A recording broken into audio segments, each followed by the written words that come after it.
कानपुर नाम के एक छोटा सा गांव था।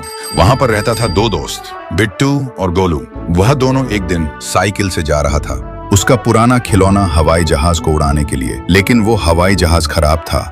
बिट्टू ने रेंज से उसे ठीक कर लिया और अचानक से उड़ने लगा।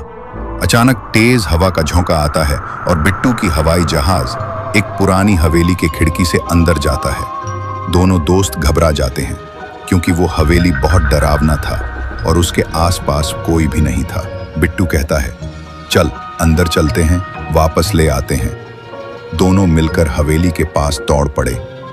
दरवाजा खोलते ही एक लड़की का आवाज सुनाई दिया। बिट्टू और गोलू बहुत डरा हुआ था। दोनों एक दूसरे को देखने लगा और दोनों धीरे धीरे चलते हुए उस कमरे तक पहुंचते हैं जहां हवाई जहाज गिरी थी।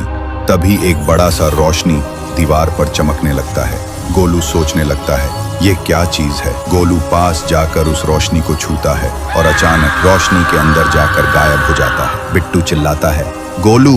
तभी उस रोशनी में एक अजीब चेहरा प्रकट होता है। वो एक लड़की की आत्मा थी। बिट्टू डरकर भागने लगता है, लेकिन दरवाजा खुद ब खुद बंद हो जाता है। भूतनी रोशनी से बाहर निकलकर धीरे धीरे उसकी ओर बढ़ती है। तभी बिट्टू दौड़ता हुआ हवेली की छत पर पहुंच जाता है और अपने मामा को कॉल करता है। मामा एक पुराने जमाने के पाखंडी बाबा थे। मामा अपने आदम जमाने के पुराना स्कूटर से हवेली में आ जाता है। उसके मामा रोशनी के सामने जाकर खड़ा होता है और देखता है रोशनी से एक लड़की का आवाज आने लगती है और उसके मामा ने रोशनी के सामने नाचते हुए मंत्र पढ़ने लगा और अचानक वो रोशनी जलने लगा। थोड़ी ही देर में रोशनी से वो आत्मा बाहर आने लगा।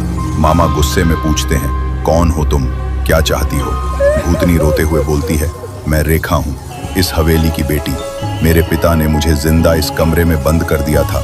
मैं भूखी प्यासी मर गई और अचानक रोशनी की प्रकट होकर मैं यहाँ रहने लगी और साल भर मैं यहाँ पर अकेली जिंदगी गुजर रही हो। मैं अकेली हूँ, इसलिए मैंने उसको यहाँ पर खींचा। मामा की आंखों में आंसू आ जाते हैं। वो कहते हैं, तुम हमारे गोलू को बाहर लेकर आओ। रेखा रोती है और कहती है, मैं उसे बाहर लेकर नहीं आऊंगी, मुझे माफ कर दो। पाखंडी बाबा फिर से मंत्र पढ़ने लगा और इस वक्त रेखा की आत्मा चिल्लाते चिल्लाते गायब हो गया। गोलू बाहर आकर बेहोश गिरता है और रोशनी गायब हो जाता। गोलू ने पाखंडी बाबा को बोला, आप सही टाइम पर आ चुके हो, नहीं तो पता नहीं मेरा क्या हालत होता। इस टाइम बिट्टू आ जाता है और देखता है कि गोलू बाहर आ चुका है और अंत में गोलू को बाहर आने की खुशी में पाखंडी बाबा, बिट्टू और गोलू सब मिलकर एक साथ उछलते उछलते नाचने लगे। अगर आपको इस तरीका का वीडियो और भी चाहिए तो कमेंट में लिखो, हाँ चाहिए।